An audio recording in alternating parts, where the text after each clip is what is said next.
আসসালামু আলাইকুম। স্বাগত জানাচ্ছি আমার ইউটিউব চ্যানেল আপন বারান্দায়। আশা করছি আপনারা সবাই ভালো আছেন। আলহামদুলিল্লাহ আমরাও ভালো আছি।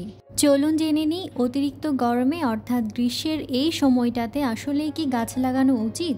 অনেকেই বলেন এই তাপ কমাতে বেশি বেশি করে গাছ লাগাতে হবে। গাছ লাগালেই কি এই অতিরিক্ত গরম থেকে আমরা রেহাই পাবো? গরম কমাতে গাছ লাগাবেন, এতে করে হিতের বিপরীত হয়ে যাবে না তো? সব কিছুই থাকছে এই ভিডিওতে। এই বছর অর্থাৎ 2024 সালে আমরা যে প্রচণ্ড দাবদাহে অতিষ্ঠ হয়ে উঠেছি তার অন্যতম কারণ কি জানেন? রেকর্ড সংখ্যক হারে গাছের পরিমাণ কমে যাওয়া। সূর্যের প্রখর রোদ আর শুষ্ক গরম বাতাস থেকে মুক্তির একমাত্র উপায় হচ্ছে প্রচুর পরিমাণে গাছ রোপণ করা বা আমাদের চারপাশটাকে সবুজে ভরিয়ে দেওয়া। কিন্তু এখানে আমার কিছু কথা আছে। যেমন এই যে সামাজিক যোগাযোগ মাধ্যমের ট্রেন্ডে গা ভাসিয়ে এই মৌসুমে অনেকেই গাছ লাগাতে চাইছেন। এটা কিন্তু একদমই উচিত নয়। কারণগুলো বলি। এখন গাছ লাগালে গাছগুলো বাঁচবে না, উল্টো শ্রম, সময় এবং অর্থ সবটাই নষ্ট হবে। এই সময় মাটি গরম অবস্থায় থাকে, যার ফলে নতুন চারা সেট হতে পারে না। প্রচণ্ড তাপে পুড়ে যায়, নেতিয়ে যায় এবং মারাও যায়। অর্থাৎ গাছের চারা মাটিতে শক্ত হয়ে নিজের অবস্থান ধরে রাখা এবং পারিপার্শ্বিকতার সঙ্গে খাপ খাইয়ে বেড়ে ওঠার জন্য প্রয়োজন উপযুক্ত আবহাওয়া। সাধারণত বর্ষাকাল হচ্ছে গাছ লাগানোর জন্য উপযুক্ত সময়। জুন জুলাই মাসে গাছ লাগাতে পারলে খুবই ভালো হয়। কারণ প্রকৃতি প্রদত্ত বৃষ্টির পানি, আর্দ্র আবহাওয়া, অনুকূল তাপমাত্রা সব কিছু মিলে চারা দ্রুত মাটিতে সেট হয়ে যায়।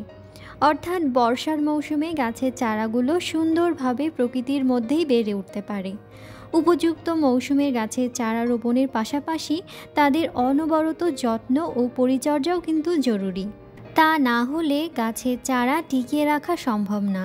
এভাবে পরিচর্যা করতে থাকলে এই চারাগুলোই একসময় বৃক্ষে পরিণত হবে। তাই আমার মতে বছরে যে কোনো সময় বৃক্ষরোপণ কর্মসূচি গ্রহণ না করে বর্ষাকাল আসলে এই ধরনের উদ্যোগ নেওয়া উচিত। আমরা যদি এখন সচেতন না হই তাহলে আগামীতে এই তাপমাত্রা 45 থেকে 50 ডিগ্রিও ছাড়িয়ে যাবে। যদি এই অতিরিক্ত তাপ থেকে বাঁচতে চান তাহলে আসুন আমরা উপযুক্ত মৌসুমে ও স্থানে দেশীয় গাছের চারা লাগাই এবং সঠিক পরিচর্যা করি। এভাবে আমরা চাইলেই প্রকৃতিকে অসংখ্য বৃক্ষ উপহার দিতে পারব। তার বিনিময়ে সুশীতল বাতাস, ছায়া এবং বিশুদ্ধ অক্সিজেন আমরা পেতে পারি। যে কোনো গাছের যত্ন এবং পরিচর্যা হিসেবে এই প্রচণ্ড তাপে আপনারা কিভাবে গাছে পানি দিবেন সেই ভিডিও কিন্তু আপলোড হয়ে গেছে। চাইলে এই ভিডিওর ডেসক্রিপশন বক্সটাও চেক করতে পারেন, তাহলেই ওই ভিডিওটা পেয়ে যাবেন। আমি জানি না এখন পর্যন্ত আপনারা আমার ভিডিওটি দেখেছেন কি না। যদি দেখে থাকেন তাহলে অবশ্যই লাইক, কমেন্ট এবং শেয়ার করতে পারেন। আর যদি ভিডিওটি ভালো লেগে যায় তাহলে অবশ্যই আমার চ্যানেলটি সাবস্ক্রাইবও করতে পারেন। আজ তাহলে এ পর্যন্তই। আগামী ভিডিও দেখার আমন্ত্রণ জানাচ্ছি। আল্লাহ হাফেজ। আসসালামু আলাইকুম।